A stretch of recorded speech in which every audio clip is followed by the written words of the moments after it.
Ma petite amie m'a demandé de ne rien prévoir pour son anniversaire, disant que je lui faisais honte. J'ai accepté et n'ai rien prévu. Mais à minuit, je lui ai envoyé un message avec une photo. Dès qu'elle l'a vue, ses mains se sont mises à trembler. Je m'appelle Marc, j'ai 34 ans. Il y a 3 jours, ma petite amie m'a dit que je l'avais tellement embarrassée qu'elle ne voulait absolument pas que je sois impliqué dans son anniversaire. Ce qu'elle ne savait pas, c'est que pendant qu'elle était occupée à planifier son anniversaire parfait avec quelqu'un d'autre, j'avais découvert la raison exacte pour laquelle elle ne voulait pas de moi, et la preuve était sur le point d'arriver sur son téléphone. Envoyé par la personne à laquelle elle s'attendait le moins. Je sortais avec Sophie depuis environ 1 an et demi. Nous nous sommes rencontrés au travail, dans des départements différents, mais dans la même entreprise. Elle était au marketing, je suis aux opérations. Nous avons commencé comme amis, puis nous sommes sortis ensemble, et nous avons emménagé ensemble après environ 8 mois. Les choses semblaient solides, ou du moins je le pensais. Mais au cours des derniers mois, Sophie faisait de plus en plus de commentaires sur mes compétences sociales, sur le fait que je n'étais pas bon pour les conversations légères, que je ne m'habillais pas aussi bien que les petits amis de ses amis, que je disais les mauvaises choses lors des fêtes. C'était toujours présenté comme un commentaire utile, toujours livré avec ce ton condescendant qui me donnait l'impression de mesurer 5 cm. Son anniversaire approchait. Elle allait avoir 31 ans vendredi. Ces dernières semaines, chaque fois que j'abordais le sujet des plans, elle esquivait, je ne sais pas encore ce que je veux faire. Peut-être quelque chose de discret. Je te ferai savoir. Puis, il y a 4 jours, lundi soir, nous préparions le dîner quand j'en ai reparlé. Alors, ton anniversaire, c'est vendredi. On devrait réserver quelque part? Inviter des amis? Elle a arrêté de couper les légumes. En fait, je voulais te parler de ça. D'accord. Je pense que c'est mieux si tu ne planifies rien cette année. Tu ne veux pas fêter? Je veux fêter. Juste pas avec toi qui le planifie. J'ai posé la casserole que je tenais. Qu'est-ce que ça veut dire? Ça veut dire que chaque fois que tu planifies quelque chose, c'est embarrassant. Tu te souviens de la fête de fin d'année de mon travail? Tu portais ce pull horrible et tu as raconté cette histoire d'université que personne n'a trouvé drôle? Ou le dîner d'anniversaire de mon amie Jeanne où tu as commandé le vin le moins cher et il était terrible. Tu me fais toujours honte dans les situations sociales, Marc. Je ne veux pas ça pour mon anniversaire. Alors, qu'est-ce que tu suggères? Je suggère que tu ne planifies rien. Je m'occuperai de mon propre anniversaire. Tu pourras juste venir si je t'invite. Si tu m'invites à ton anniversaire? Ne sois pas dramatique. Je dis juste que je veux contrôler mon propre événement cette année. M'assurer que c'est bien fait. Parce que je ne sais rien faire correctement. Ce n'est pas ce que j'ai dit. C'est exactement ce que tu as dit. Tu as dit que je te faisais honte. Que je ne pouvais rien planifier correctement. Que tu n'étais même pas sûr de vouloir que je sois à ton anniversaire. Tu déformes mes paroles. Je les répète. Ne planifie rien. Tu me fais toujours honte. Si je t'invite. Ce sont tes mots exacts. Elle a soupiré comme si j'étais difficile. D'accord. Ne m'aide pas pour mon anniversaire. Je m'en occuperai moi-même. D'accord. J'ai terminé de préparer le dîner en silence. Elle est allée au salon regarder la télévision. Nous avons mangé sans parler. Cette nuit-là, elle s'est endormie sur le canapé. Je suis allé me coucher seul. Le lendemain matin, mardi, je me suis réveillé tôt et j'ai fait quelque chose dont je ne suis pas fier, mais que je ne regrette pas. Sophie avait laissé son ordinateur portable ouvert sur la table de la salle à manger, connecté à sa messagerie. J'y ai jeté un coup d'œil, j'ai vu un email de quelqu'un nommé Thomas avec l'objet « Plan de vendredi ». Je l'ai ouvert. L'email concernait son anniversaire, plus précisément le dîner que Thomas l'aidait à organiser chez lui pour les amis proches seulement. La liste des invités était jointe, 12 personnes, dont aucune n'était moi. L'email se terminait par « Impatient de fêter ça correctement avec toi. Marc n'a pas besoin de savoir. » Marc, c'est moi. J'ai parcouru la chaîne de mai. Il planifiait cela depuis 2 semaines. Une fête surprise à laquelle je n'étais pas invité, dans l'appartement d'un gars. Un gars qui signait ses emails T avec un emoji cœur. J'ai remonté plus loin dans sa boîte de réception. J'ai trouvé d'autres emails de Thomas. Des mois de mai. Rien d'explicitement sexuel, mais définitivement inapproprié. Blagues intérieures, plans pour prendre un café, plainte à mon sujet, Marc ne comprend toujours pas pourquoi j'ai parfois besoin d'espace. J'aimerais juste pouvoir profiter du temps avec des gens qui me comprennent. J'ai fait des captures d'écran de tout, je me les suis envoyées, j'ai supprimé l'email de son dossier d'envoi, j'ai fermé l'ordinateur portable. Sophie est sortie de la chambre vers 8 heures. Bonjour. Bonjour. Écoute, à propos d'hier soir, je ne voulais pas te blesser. Je veux juste que mon anniversaire soit agréable, tu sais. Je comprends. Vraiment? Vraiment.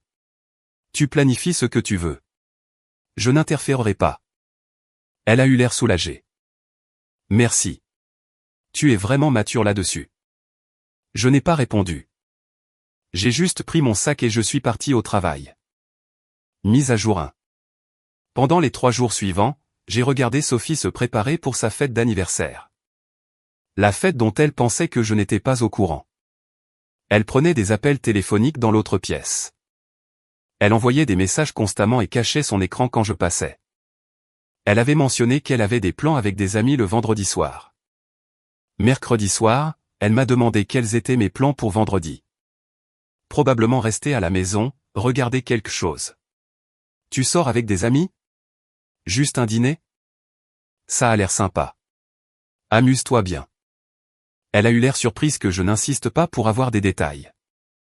Tu es vraiment d'accord pour que je fasse mes propres trucs? Tu as dit que tu voulais gérer ton propre anniversaire. Je respecte ça. D'accord, bien. Je rentrerai probablement tard, alors ne m'attends pas. Je ne t'attendrai pas. Jeudi soir, elle était sur son ordinateur portable à la table de la salle à manger quand je suis rentré. Elle a rapidement minimisé l'écran en me voyant. Salut, comment s'est passé le travail? Bien.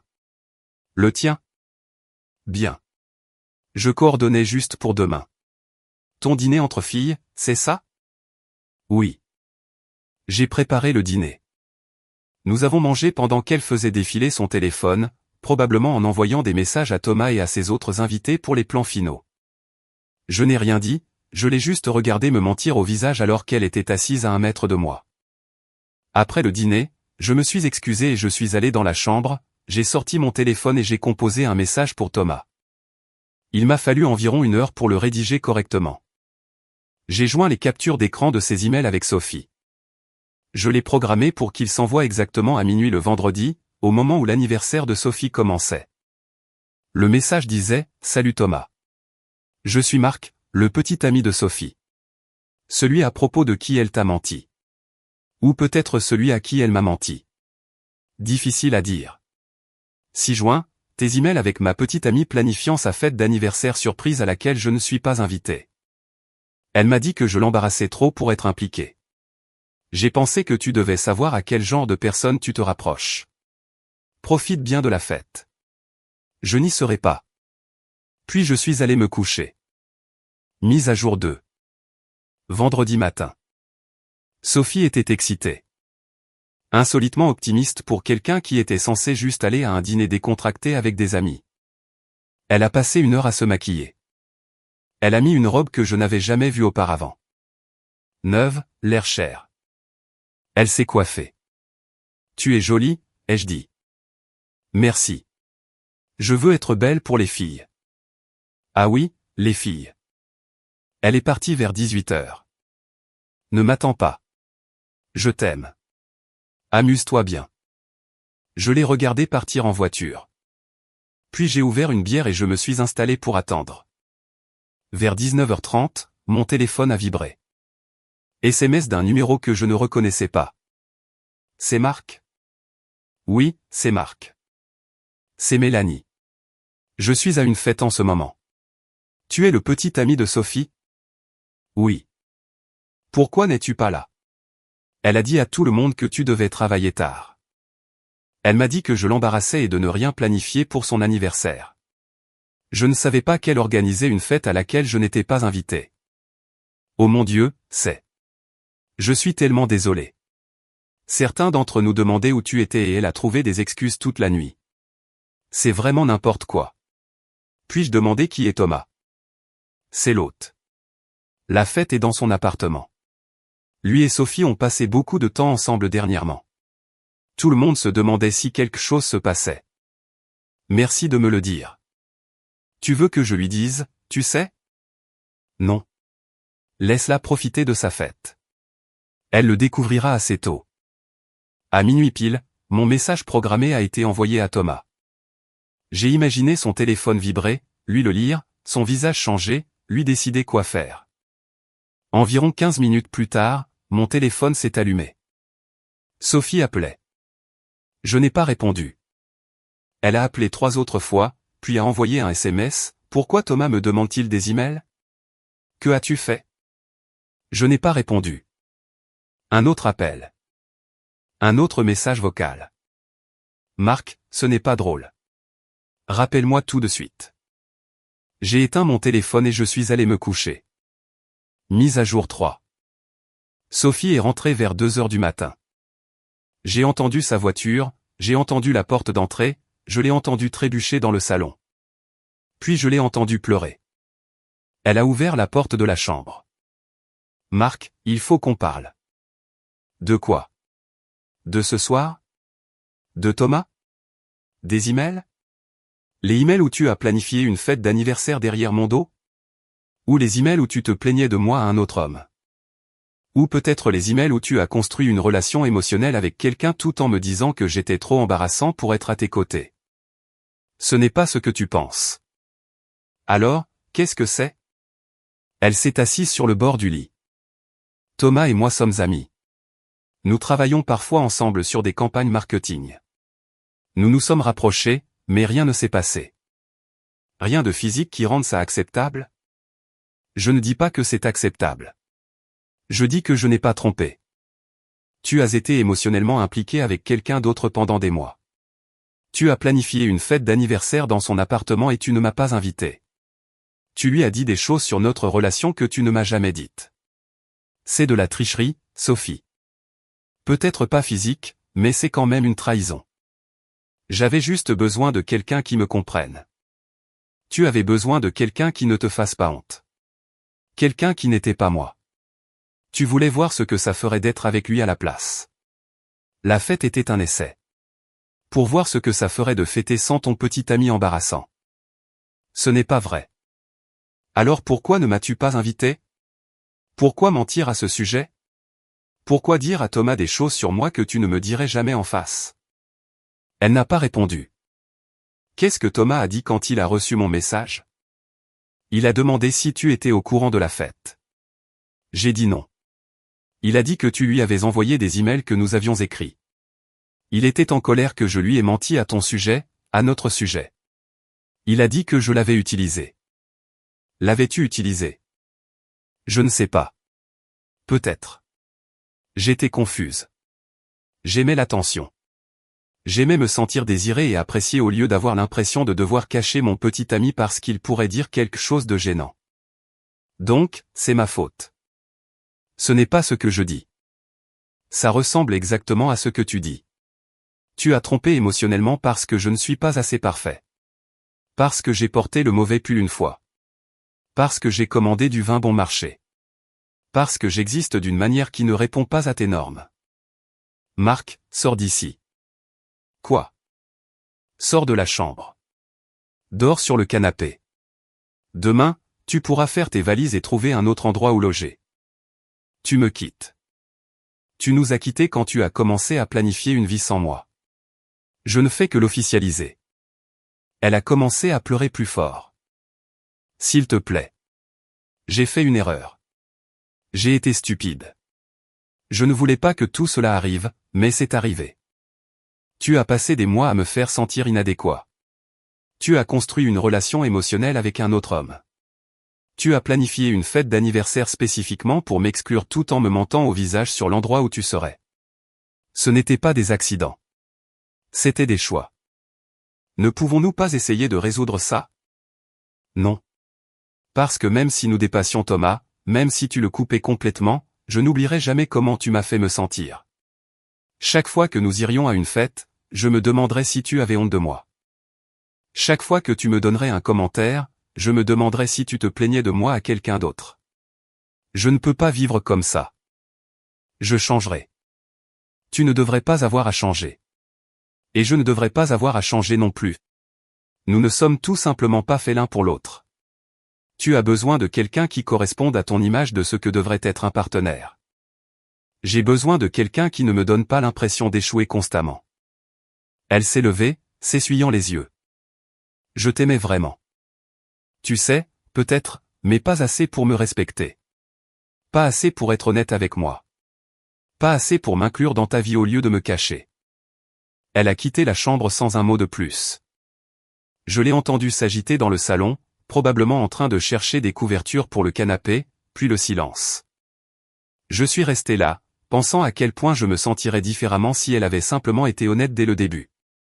Si elle avait dit « je ne suis pas heureuse » ou « je pense que nous devrions rompre » au lieu de m'exclure lentement tout en construisant un plan de secours. La malhonnêteté m'a fait plus de mal que la trahison elle-même. Mise à jour 4. Samedi matin, je me suis réveillé et j'ai trouvé Sophie déjà en train de faire ses valises. Elle avait appelé son travail pour dire qu'elle était malade et parcourait méthodiquement l'appartement, collectant ses affaires. Nous n'avons pas beaucoup parlé, nous nous sommes juste évités en silence. Vers midi, son amie Chloé est arrivée avec une voiture pour l'aider à déménager les cartons. Chloé m'a jeté un regard compatissant, mais n'a rien dit. Elles ont fait 3 voyages, chargeant tout ce que Sophie avait apporté dans la relation. Avant le dernier voyage, Sophie s'est tenue dans l'embrasure de ce qui avait été notre chambre. Je suis vraiment désolé, Marc, pour tout ça. Je te crois sincère. Je ne pense juste pas que des excuses réparent ce qui s'est passé. Y a-t-il quelque chose que je puisse dire? Quelque chose que je puisse faire? Non, tu en as déjà assez dit et fait. Elle a hoché la tête, des larmes coulant sur son visage. Prends soin de toi. Toi aussi. Elle est partie. J'ai regardé par la fenêtre pendant qu'elle et Chloé chargeaient les dernières boîtes. Puis la voiture est partie et elle s'en est allée. J'ai passé le reste du samedi à nettoyer l'appartement, à enlever ses traces. C'était étrange, après 18 mois à construire une vie ensemble, d'effacer quelqu'un comme ça. Mais j'avais besoin d'espace. J'avais besoin de reprendre l'appartement comme le mien au lieu d'une autre. Dimanche, Thomas m'a envoyé un message sur Instagram. Je voulais m'excuser encore. Je n'avais vraiment aucune idée que vous étiez aussi sérieux. Sophie m'a fait croire que vous étiez à peine ensemble, qu'une rupture était imminente. J'ai l'impression d'avoir été manipulé autant que toi. J'ai répondu, j'apprécie. Pour ce que ça vaut, je ne t'en veux pas.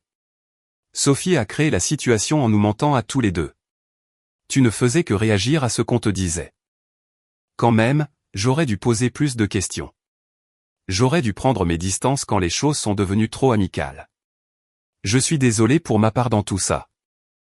Excuses acceptées, mais j'ai besoin de passer à autre chose. Donc, ce sera probablement la dernière fois que nous nous parlerons. Je comprends. Prends soin de toi, mon ami. C'était tout. Une rupture nette avec les deux. Dernière mise à jour. Il s'est écoulé 5 semaines depuis l'anniversaire de Sophie. L'anniversaire qui a tout révélé de ce qu'elle cachait. Je vais mieux maintenant. L'appartement me semble à nouveau le mien. J'ai repeint la chambre. Sophie avait choisi la couleur originale, et je ne l'ai jamais aimée. J'ai changé quelques meubles, fait en sorte que l'espace me reflète au lieu de nous. Le travail a été intéressant. Sophie et moi n'interagissons pas beaucoup. Étages différents, projets différents. Mais la nouvelle s'est répandue sur ce qui s'était passé. Non pas parce que j'ai dit quelque chose, mais parce que les gens de la fête en ont parlé. Mélanie, qui m'a envoyé un SMS cette nuit-là, a apparemment raconté toute l'histoire à plusieurs collègues. Le récit qui a émergé n'était pas tendre envers Sophie. Elle a été transférée dans un autre département il y a environ 3 semaines. Prétendument pour l'évolution de sa carrière, mais tout le monde sait que c'était pour échapper au commérage. Je ne me sens pas mal à ce sujet. Elle a créé la situation. Elle a géré les conséquences. Thomas a également quitté l'entreprise, bien que je pense que c'était déjà prévu. Il avait mentionné dans ses emails à Sophie qu'il cherchait des opportunités ailleurs. Aux dernières nouvelles, il a déménagé dans une autre ville pour un nouveau poste. Une page blanche. Je suis allé en thérapie. Non pas parce que je suis dévasté.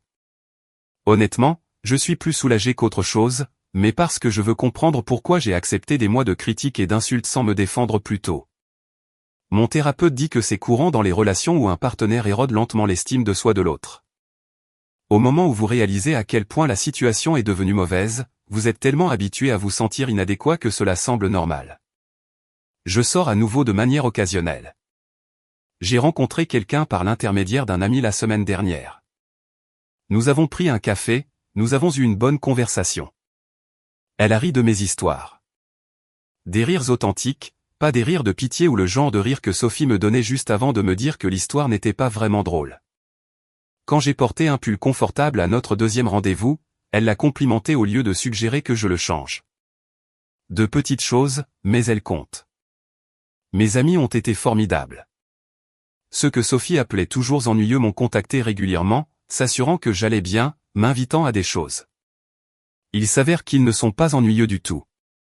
Ils sont juste authentiques, ce que Sophie avait pris pour de l'insignifiance. En repensant à ce lundi soir où Sophie m'a dit de ne rien planifier pour son anniversaire parce que je la faisais toujours honte, je réalise que c'est le moment où j'aurais dû mettre fin aux choses. Non pas à cause du problème de l'anniversaire spécifiquement, mais à cause de ce que cela révélait sur la façon dont elle me voyait. Quand quelqu'un vous dit qu'il a honte de vous, il vous dit qu'il ne vous accepte pas tel que vous êtes. Il veut une version différente de vous, une qui réponde à ses normes et lui fasse bonne impression. Je n'ai pas besoin d'être le projet de quelqu'un. Je n'ai pas besoin d'être amélioré, caché ou géré. Je vais bien tel que je suis. Le message de minuit que j'ai envoyé à Thomas était calculé, chronométré pour un impact maximal, conçu pour faire exploser le récit soigneusement construit de Sophie juste à sa fête d'anniversaire. Certaines personnes disent que c'était cruel, que j'aurais dû la confronter en privé au lieu de l'exposer publiquement. Mais elle avait passé des mois à me faire sentir petite en privé tout en présentant une version soignée d'elle-même en public. Elle avait construit une vie secrète entière qui m'excluait. Le message de minuit a simplement révélé la vérité qu'elle cachait. Si cela a gâché sa fête et sa relation avec Thomas, eh bien, ces choses étaient de toute façon basées sur des mensonges. Quoi qu'il en soit, je suis Marc, 34 ans, célibataire. J'apprends que lorsque quelqu'un vous dit constamment que vous n'êtes pas assez bon, il dit en fait qu'il n'est pas assez bon pour vous. Sophie voulait quelqu'un d'impressionnant, quelqu'un qui rehausse son image, quelqu'un qui ne fasse jamais d'erreur. Elle voulait la perfection. Je ne suis pas parfait. Je porte des pulls confortables, je raconte des blagues un peu, papa, et je commande du vin à prix raisonnable. Mais je suis authentique. Je suis gentil. Je suis loyal jusqu'à ce que vous me donniez une raison de ne pas l'être. Le message d'anniversaire de Sophie est arrivé à minuit exactement comme prévu. Parfois, le karma n'attend pas que l'univers le livre. Parfois, vous pouvez le programmer vous-même. C'est tout. Modifica 1. Les gens ont demandé ce qu'il y avait dans la photo que j'ai mentionnée dans le titre. La photo était une capture d'écran de l'email de Thomas où il faisait référence au « plan de vendredi » et disait que « Marc n'a pas besoin de savoir ». Cette preuve visuelle montrant ces mots réels a rendu impossible pour Sophie de prétendre que j'avais mal compris ou que j'avais sorti les choses de leur contexte. Elle ne pouvait pas se sortir de quelque chose qui était littéralement documenté par écrit. Modifica 2.